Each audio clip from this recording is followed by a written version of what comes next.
Portugal have just beaten Croatia. Cristiano Ronaldo scored the equalizer. His team is through to the next round. And the biggest headline the next morning isn't about the win. It's a Swedish legend calling Ronaldo's own captaincy an act of ego and accusing him of holding an entire country hostage. This is the story of two of the most stubborn, most decorated egos football has ever produced, and why, 13 years after their first collision, they're still finding new ways to clash. Start with what actually happened on the pitch, because the criticism only makes sense once you see the match itself. Portugal against Croatia, round of 32, in Toronto. Ronaldo converts a penalty to level the score. In the 80th minute, his manager Roberto Martínez takes him off, and minutes later, substitute Gonçalo Ramos scores the winner. Ronaldo watches the decisive goal from the bench. The match itself was chaos even before that. Croatia had a late goal ruled out for offside after a lengthy VAR review, a decision that left their manager furious on the sideline. Portugal, by most honest assessments, were fortunate to even be in a position to need a late winner at all. That's the moment Zlatan Ibrahimovic picked up a microphone as a Fox Sports pundit and said what a lot of people had been thinking quietly, but almost nobody with his level of credibility had said out loud. Portugal fans could have expected what's happening, Ibrahimovic said. You can't expect to win anything in 2026 with a 41-year-old Cristiano Ronaldo leading the attack. Especially since Ramos is on the bench, having come on and scored. Then it got sharper. This isn't legendary leadership. It's the ego that's holding the team hostage. Ronaldo has lost his touch and mobility. Now he's just in the box. At this point, his aura is supporting him more than his legs. Continuing to start him is pure nostalgia-driven madness. Nostalgia-driven madness. From one of the most decorated strikers of his generation, about one of the most decorated strikers of all time. If you think Zlatan has a point, that Ronaldo's aura is genuinely doing more work than his legs at this stage, drop truth in the comments. If you think a 41-year-old who just scored the equalizer to keep his country alive earned the right to stay on the pitch, drop legend.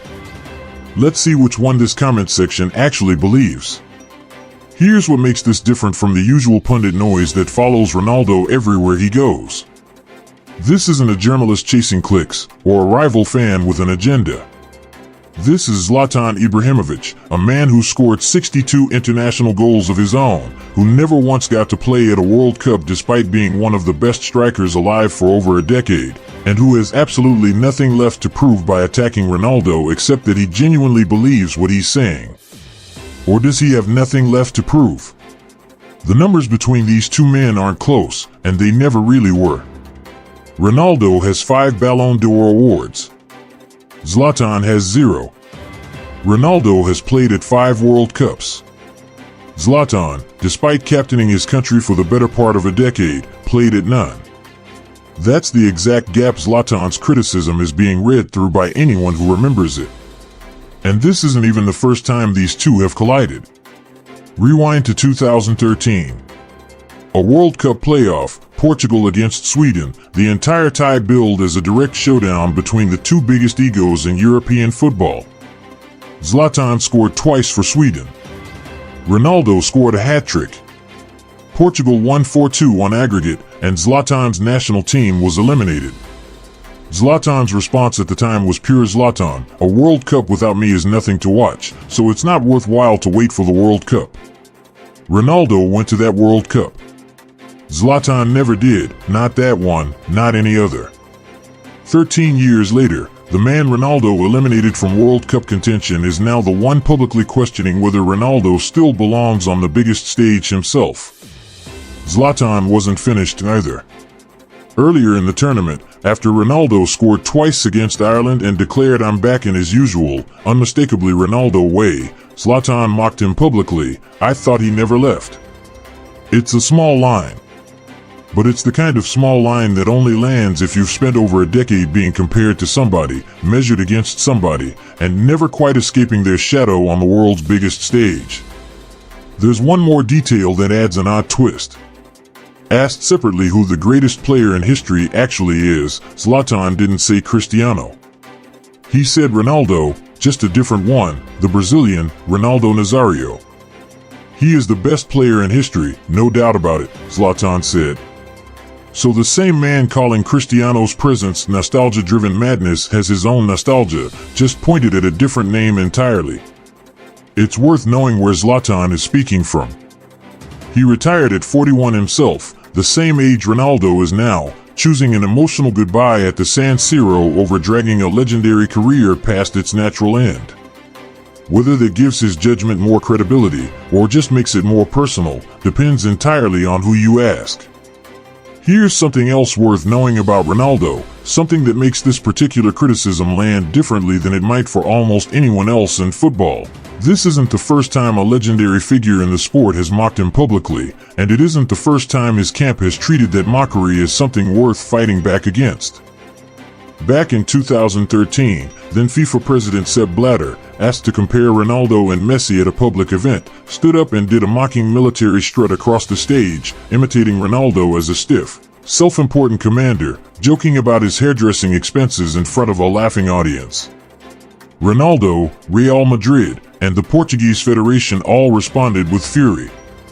Blatter was forced to apologize. That's the pattern. Question Ronaldo's place at the top, and somebody in his orbit has almost always answered back. This time, as of this moment, the only answer has come from his boots. Ronaldo, for his part, hasn't fired back directly at Zlatan, at least not yet. His response has mostly come the way it always has, on the pitch. A hat-trick earlier in the tournament. The equalizer against Croatia. A player who, at the time all this criticism landed, was still the reason Portugal were alive in the competition at all. That's the tension underneath all of it. Zlatan's criticism isn't baseless, it's built on something real, mobility that isn't what it was, a 41-year-old body being asked to do things 25-year-old bodies are built for. But Zlatan's criticism also arrived on a night Ronaldo scored a penalty that kept his country's tournament alive in the first place. Both things can be true. A declining player can still deliver a decisive goal. A team can still be worse off long-term for depending on him, even in a match where he was part of the reason it survived. Here's the one stat that complicates Zlatan's case, though. 47 of Ronaldo's international goals have come after he turned 30. That's not nostalgia. That's longevity.